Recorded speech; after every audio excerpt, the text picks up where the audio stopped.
One recent spring, residents of New York's mid-Hudson Valley were surprised to learn that their 3 local hospitals were planning to merge. Most shocking was the fact that the 2 non-religious hospitals, Kingston and Northern Dutchess, had agreed to ban abortions, contraceptive counseling, tubal ligations, vasectomies, and infertility services. This was the condition insisted upon by the Catholic hospital Benedictine. Community reaction was swift and strong. I was totally outraged. I couldn't believe that they were going to give up services that were essential to the community, women's reproductive care. I couldn't believe it.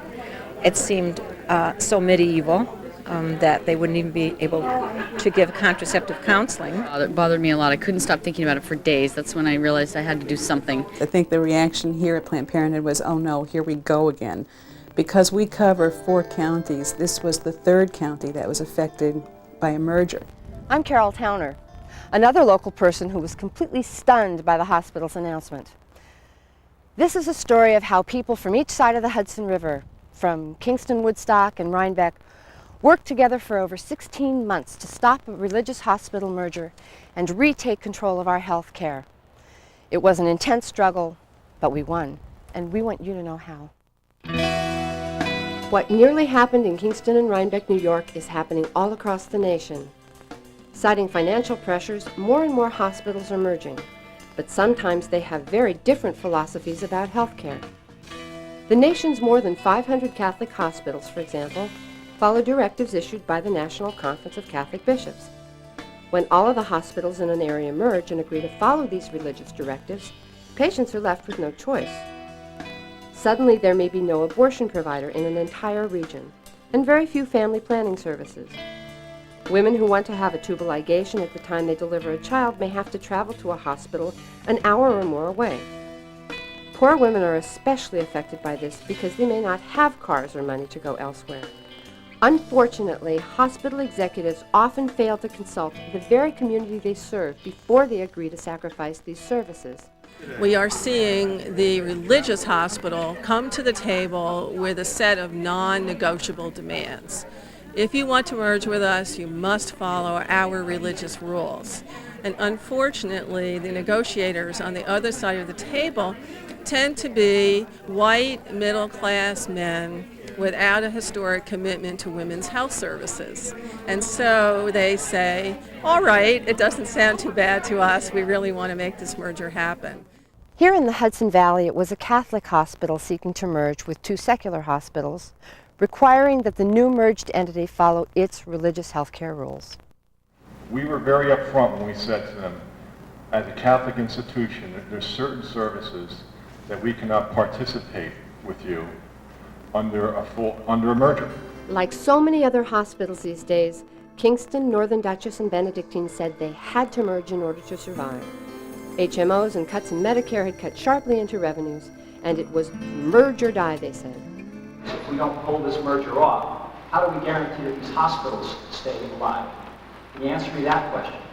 How do you, the community, guarantee that we can continue to exist if this merger doesn't happen?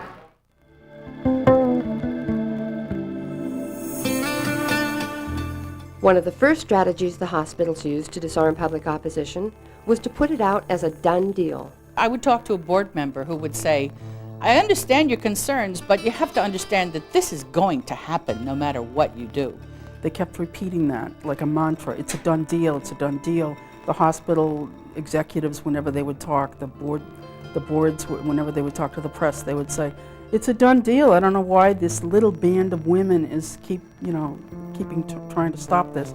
Once they realized that people were upset, by telling them that it was a done deal, they were hoping that everyone would just give up and go away, leave them alone. And so part of that was PR. Part of it maybe was a belief on their own that this was just going to happen. But there's a lot of time for the community to have interaction and to stop a hospital merger. It was not a done deal, as it turns out. It was an undone deal. we very much undid it. They wanna cut my health care for their bottom line. Well, this may come as quite a shock, but not this time, 'cause I'm gonna stay. Seeing how intransigent the hospitals were going to be, the community started to organize. Myrnie and Barbara knew each other from having taught in the local schools. When they met again at a retired teachers' luncheon, they realized that they both opposed the merger. We started talking about it, and Myrnie said, we've got to do something, let's do a petition, and we got home that afternoon, and it was in the Rhinebeck paper that it was going through. So I called Myrnie and said, let's go, and she did, and at that weekend, we found out about Gail, and the three of us gained forces. Myrnie, Barbara, and Gail formed the Rhinebeck group Save Our Services, or SOS. One of the first actions they took was to start a petition drive. In 12 days, they collected more than 1,400 signatures. I had a very strong feeling, I think especially after the first day when we collected signatures down at Rhinebeck Country Market in Rhinebeck. I sat there for 5 hours and collected 300 signatures. It probably doesn't sound like that many, but I thought it was a lot. People took petitions to get their friends to sign, and there was a very, very big sense of a community that was very upset and angry about this. And I thought then that we probably could win this. I had a very strong feeling that we could win it. Meanwhile, on the other side of the river in the Kingston, Woodstock area, people were also beginning to take action by circulating petitions. I've been an activist, I guess, since the mid-'60s, and I've never had such an easy issue. I went to a Jerry Lee Lewis concert at UPAC and stood in the lobby at intermission and said, I have a petition about the hospital merger, and lines formed of people that wanted to sign this, and that was the beginning of that effort. Millie, a quilter who'd never considered herself an activist before, went to the main group she belonged to, her church. I woke up and I thought, I've got to do something, and so I sat down at my computer and I basically copied the petition that they had that fit it to my own congregation, and stood up in front of the congregation that morning and announced something about it, and I said if anyone wanted to sign, I'd be happy to have their signatures. And there were a lot of people that said, oh, thank goodness you're doing something, glad to have you do this. Millie joined Karen and others from the Kingston Woodstock side of the river to form a group they called PMS, Preserve Medical Secularity. One of the first things they did was to call a big rally in Kingston. PMS represents those of us in the community who are concerned that our hospitals stay true to the idea of community and diversity. We are a group of women from all walks of lives. We are administrators, we are therapists, we are homemakers, we are mothers, we are wives, we are sisters, we are grandparents. We're here to urge the Board of Directors of Kingston and Northern Dutchess Hospitals to find another way to assure the financial success of our community hospitals that does not include adopting and accepting the Catholic religious dictates. Joining forces with PMS was the Ulster County Coalition for Free Choice, a pro-choice group in the area led by Miriam Bird. One of the first things that I did was to write what I called an action kit. I put a summary of the issues, and specifically I put the actual directives down so people could read them. And then the most important thing was I told people how to write a letter to the editor. Be concise, stick to the point, don't raise two issues in one letter. All very simple techniques for how to get a letter to the editor published. I asked each hospital to send me a list of their board of directors, and I published the names and addresses of the boards of directors. There were several people in my membership who wrote a letter to every single member of the boards of directors of those three hospitals, with a total of 51 letters. But that's the kind of devotion we had from people. That's the kind of outrage we had. Some of us went even further than writing to hospital board members. SOS actually tried to meet with them. We walked into a boardroom full of 30 people. We had not expected so many people, but they had people from the Kingston board, from the merged board, people that were on the medical staff of the hospital, and it was really intimidating to walk into that boardroom. Well, first of all, we wanted to give them our questions, things we want to deal with. And they said right away, he said right away, first of all, I will show you my transparencies, and then we will get to your questions. And afterwards, thinking about it, I realized they'd taken it right away from us. It was totally their ball game from that point on. I felt really down about it, like we'd been really treated with disrespect, and we had been. And the hospital went to the papers about it and made some really dismissive comments about these like do-gooder citizens or something like that. So I think if anybody's going to try to meet with the board, I'm not suggesting that it might not be the best thing to do, but I think you need to be very well prepared about what you're going to try to achieve and how to go about it. And we weren't. Stand up, resist the urge to merge. Speak out, dig deep and find my courage.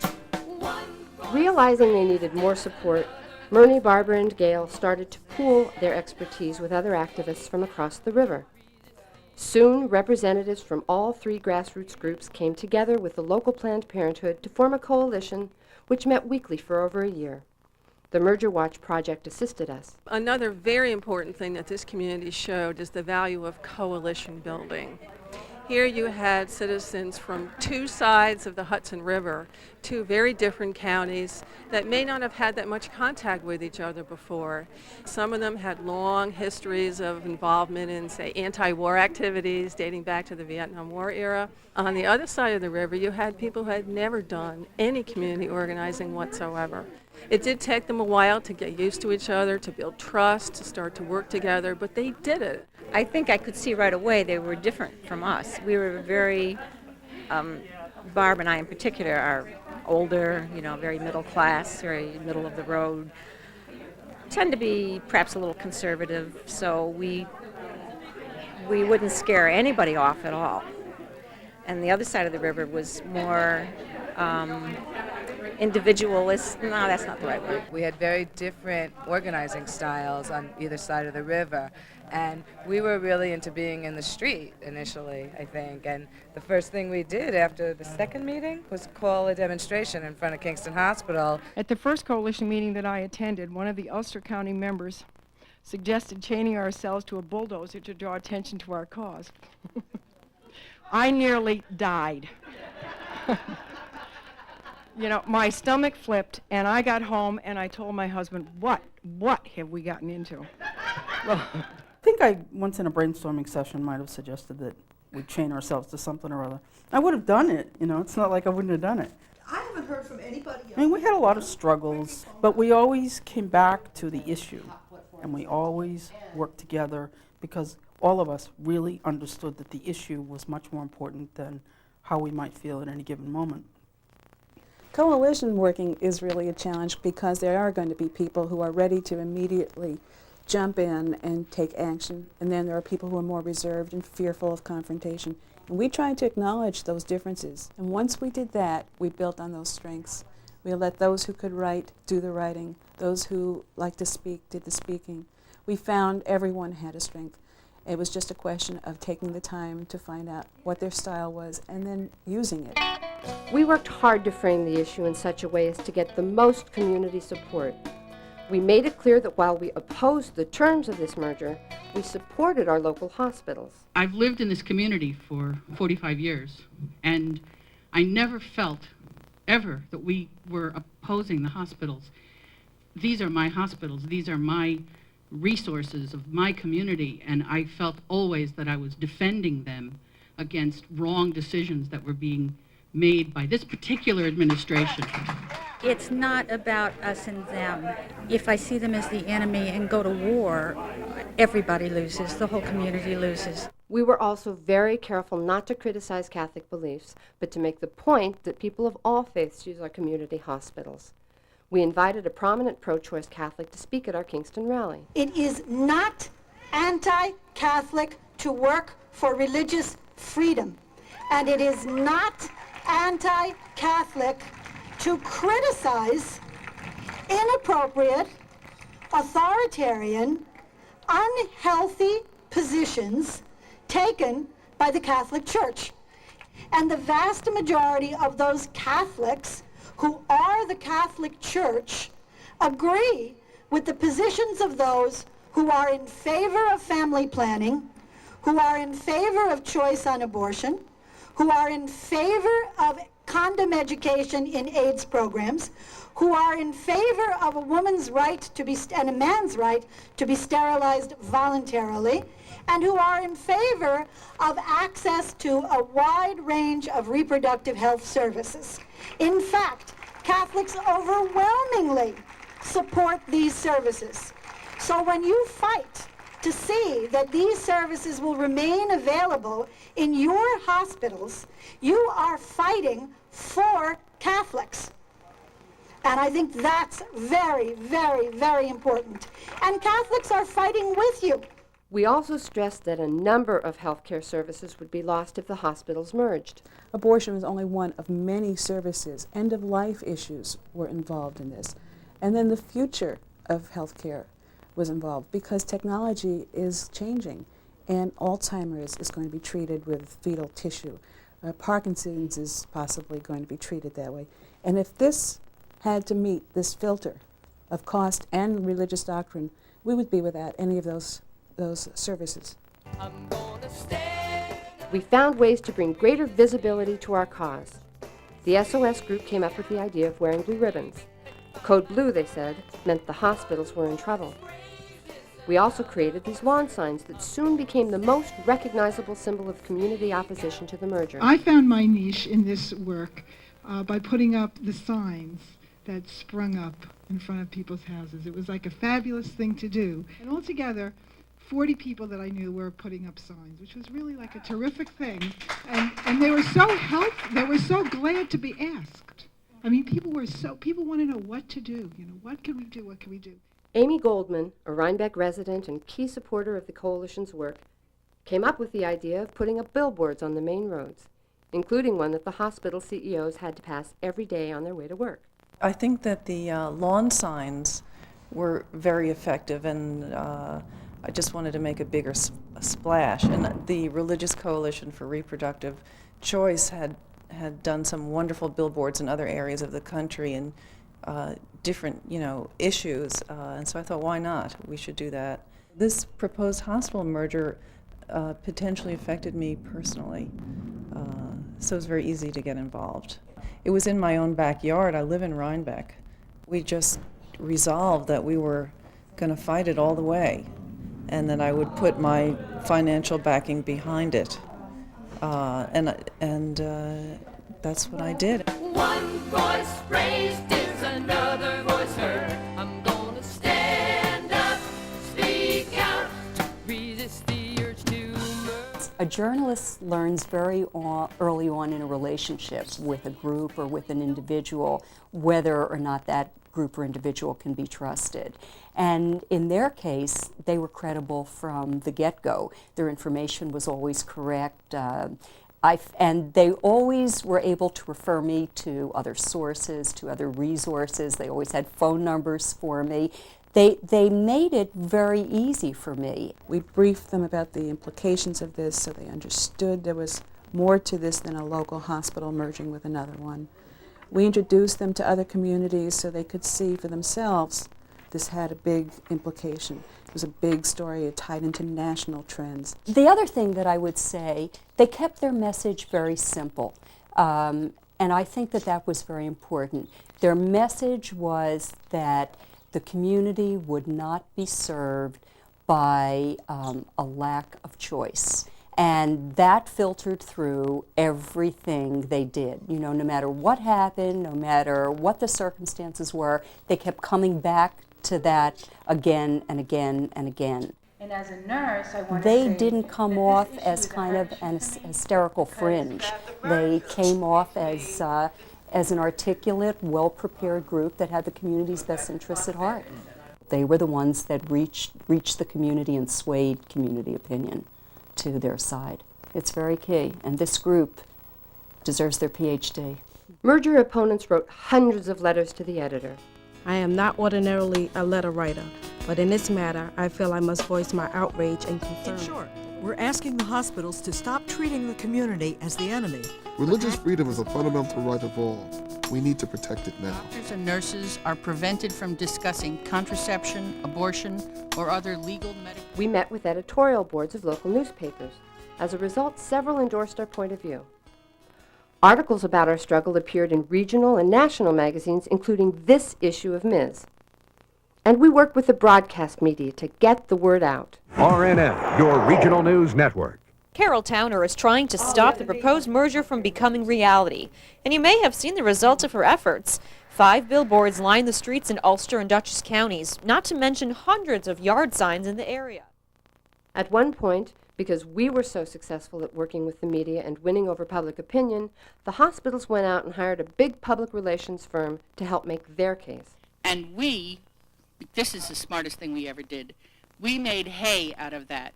We said, the hospitals were told, fix your public perception problem, and their response was to hire someone who's going to feed us a line. When we said that, we got such a positive response from the public, including a wonderful political cartoon that portrayed the PR firm as a used car salesman. Next, the hospitals tried to deflect opposition by announcing the opening of a separate clinic to which women's reproductive services would be relocated. We came out strongly against it. We believe the proposed Women's Health Center is not only a misnomer, but a possible smokescreen. We believe this center would not be financially viable and would come with no guarantee of its continued existence. Most importantly, we believe a center would become a target for the escalating protests, harassment, and violence of the anti-choice movement. The day the hospitals announced the formation of a separate women's clinic was the day that the Birmingham clinic was bombed.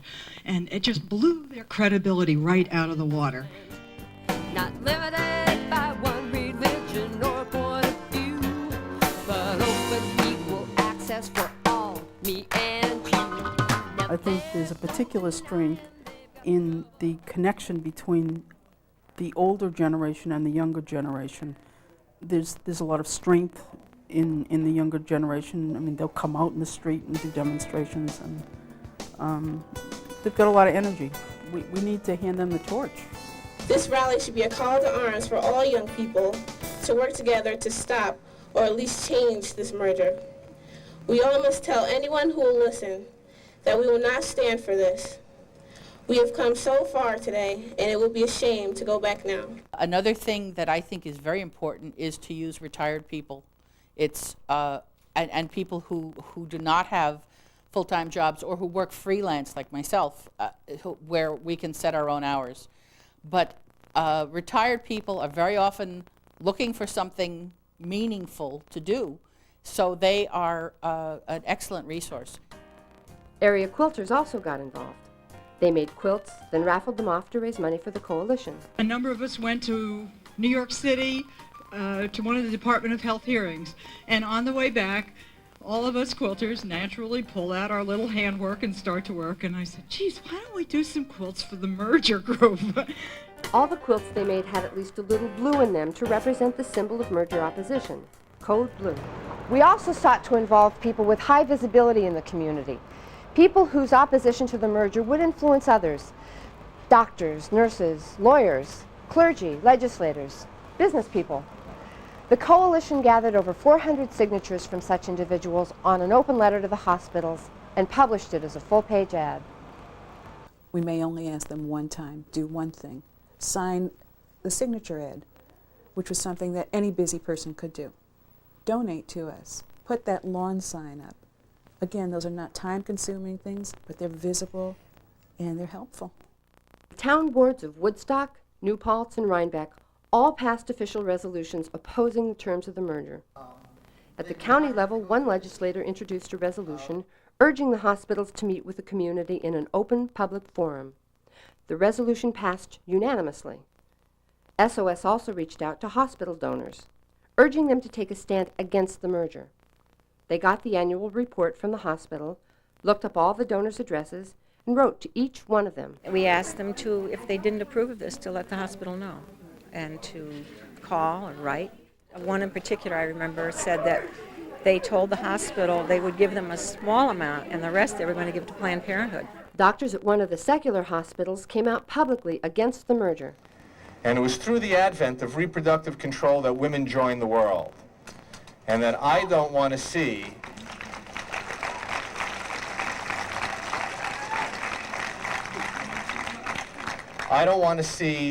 Catholic health care directives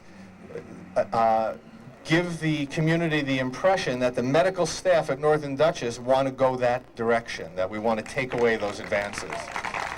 The hospitals also tried to calm concerns by insisting that certain services, while officially prohibited, would in fact continue to be provided. Sort of a don't ask, don't tell policy. The ethic of providing health care would be changed into sort of a cheat, that we had to slip away to some other location to do what everybody says we should be doing, but officially we're saying we shouldn't be doing. And I resent being put in that role. I don't think religious belief should be a matter of having to figure out how to trick the system so you could still do what the religion says you shouldn't do. We made a special point of reaching out to clergy, 34 of whom signed a letter to the hospital boards opposing the merger. And we should have mutual respect for each person's carefully considered preferences with regard to treatment decisions. And the fact that religious practices, beliefs, or strictures cannot be imposed in the public sphere on citizens who don't share those religious beliefs is what allows me as a Jew to live fully and proudly as an American citizen. I want that preserved. Also involved were some local advocacy groups. May Lum, executive director of the YWCA of Ulster County, describes how they came to play a major role in the coalition. Although YWCA stands for Young Women's Christian Association, we really believe in diversity and not choosing one selective religious set of values to direct anything, particularly health care. We serve 150 teen parents in this community, and if teenagers don't get family planning who've already experienced parenthood, that issue will just expand. So we felt that it was impossible for us not to take a stand, no matter what would happen, because our mission drives the agency. Now there's no denying they've got troubles ahead. In fact, their whole damn system may be just about dead. At some point, we realized the need to seek out state and federal officials who had the power to approve or disapprove the merger. At first, we didn't know much about how the process worked in New York State. We didn't know to whom to write or exactly what to say, so we got help from the Merger Watch Project in Albany and from the National Women's Law Center in Washington. In New York, Delaware, Connecticut, for example, state health officials have the power to review and approve a hospital merger. So people can write to them and can speak at public hearings. Well, the question, of course, is who do you write to? Since it's different in every state, you need to find a group like Family Planning Advocates, a group that works on women's health care issues in their state capital and with their state agencies. In New York State, that indeed was us, Family Planning Advocates. We were able to connect with the local Hudson Valley Coalition and tell them exactly who to contact. We sent them thousands of petitions wrapped up in blue ribbon. That was our symbol, was the light blue ribbon. We sent them the copies of the petitions and said, these are how many people don't want this merger. So when you're considering approving this merger, remember the community is not behind it. So the Department of Health had to listen to us. They had to. We also found out that the Federal Trade Commission was conducting a review of our merger. So we wrote to them and asked for the opportunity to present our concerns. And we made sure that we learned how to speak their language. The issues that the antitrust agencies will be most interested in hearing about are the services that will be lost to the community from the merger, the full range of services, all of them, whether they're reproductive health services or other services, the difficulties that members of the community will have in obtaining those services from other providers. And under that heading comes the distances that you'd have to travel, the road conditions, the public transportation that may or may not be available, and everything that goes into assessing the difficulty of finding alternative providers, and the impact on price. If there is currently competition that's helping depress prices because the two hospitals are, competing for the same business, it keeps, like in any business, it keeps pressure on prices to stay down. We discovered that the State Attorney General's office was working with the FTC to investigate the merger. And we learned that the best way to approach them was to focus on price instead of the politically sensitive issue of reproductive health care. Attorneys General's offices are political places, and depending on the political bent of the given Attorney General, they might have a different attitude on women's reproductive services, end-of-life issues, which it might not comport with the position of the group seeking to block the merger. Whereas if two hospitals merge and that as a result of that merger the prices go up, I think any attorney general, be they Republican or Democrat, liberal or conservative, that sets up a big red flag. Once we knew what was of concern to the FTC and the Attorney General's office, we went to work making the case. The members of the community traveled the bus routes, collected the bus schedules, clocked the distances and the driving time to travel to hospitals farther afield from their own local area, and presented all of that data to the FTC investigators. The state attorney general's offices and the federal agencies have limited resources. They have to pick and choose which battles to fight. And if a community is aroused over a proposed merger and shifts into gear and starts presenting the case, kind of a ready-made case to the federal and state authorities, that is likely to be the case that the authorities are going to take on. When you have people the different community activists who came approximately 100 miles down to our offices in Manhattan during their work day, took their time out to present their case to us, that spoke volumes to us and got us to look at the merger. To our relief, an FTC official told a local newspaper that they had serious concerns about the merger. And the more state and federal officials scrutinized details of the merger, the longer the hospitals were delayed in carrying out their plans.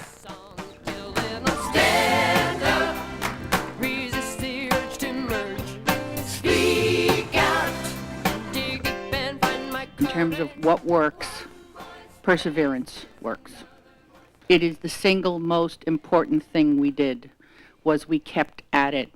There are always moments where you feel that, it's not going as well as you'd like it to, the powers that be seem to have more of a control, and you give up a little on faith. So I think tenacity and faith is very important no matter what, because we wouldn't have gotten here today if we didn't keep going.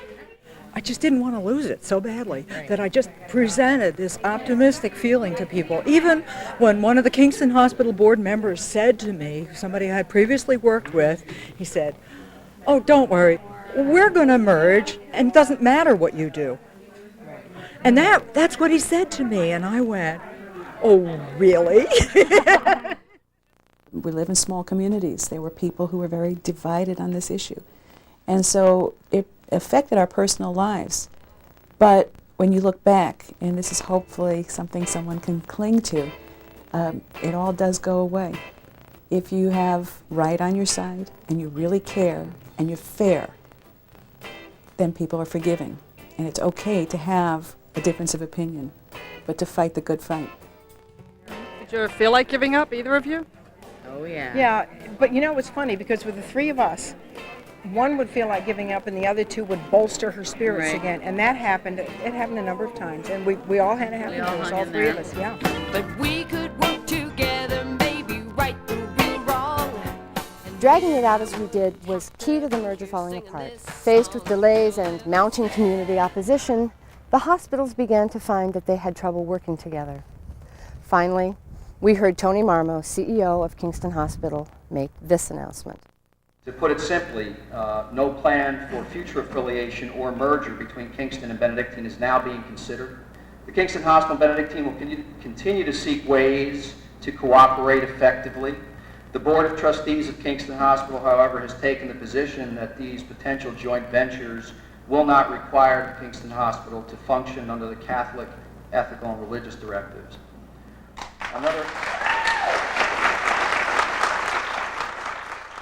How happy we are, I am, everybody is, to be together to say thanks, good job, well done, and we won.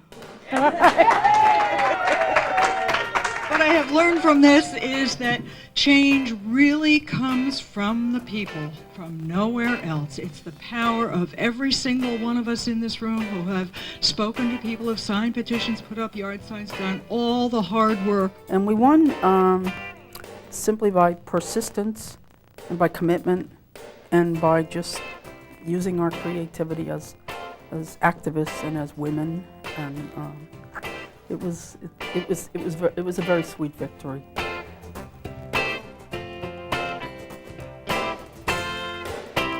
The path was never easy.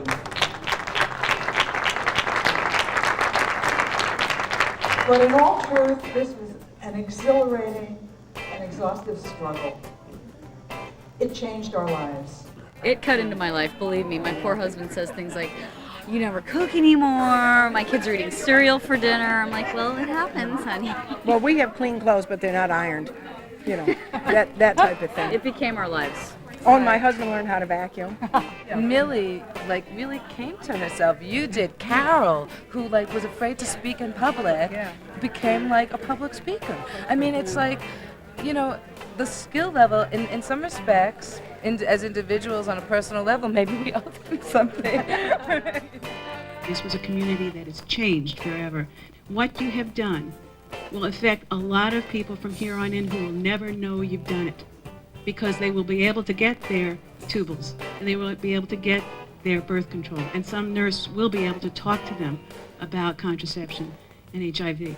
This merger gave birth to many things. I mean, we can't take credit for the child, but but we've got a lot of creative juices got flowing, and quilts got made, and this song got written, and we are going to actually perform it for you. What is the merger mania that's shaken this place? I don't care what they say, I think it's such a disgrace. They want to cut my healthcare for their bottom line. Well, this may come as quite a shock, but not this time, 'cause I'm gonna stand up, resist the urge to merge, speak out, dig deep and find my courage. One voice raised is another voice heard. I'm gonna stand up, speak out, resist the urge to merge. Get that going. They say it's really no big deal, besides the deal's done. And if they don't cut services, I'll end up with none. About their plans, they tell me I got nothing to say. Well, I am telling them right back to find another way. I'm gonna stand up, resist the urge to merge, speak out, dig deep and find my courage. One voice raised is another voice heard. I'm gonna stand up, speak out, resist the urge to merge.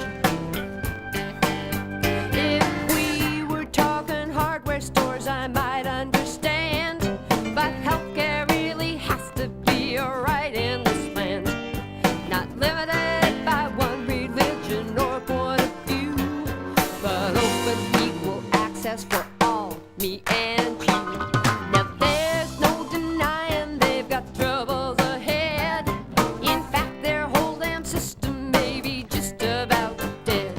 But we could work together, maybe right the real wrong, and then I wouldn't have to be here singing this song. Till then I'll stand up, resist the urge to merge, speak out, dig deep and find my courage. One voice raised is another voice heard. I'm gonna stand up, speak out. I'm gonna stand up, resist the urge to merge, speak out, dig deep and find my courage. One voice raised is another voice heard. I'm gonna stand up, speak out, resist the urge to merge, resist the urge to merge, resist the urge to merge, resist the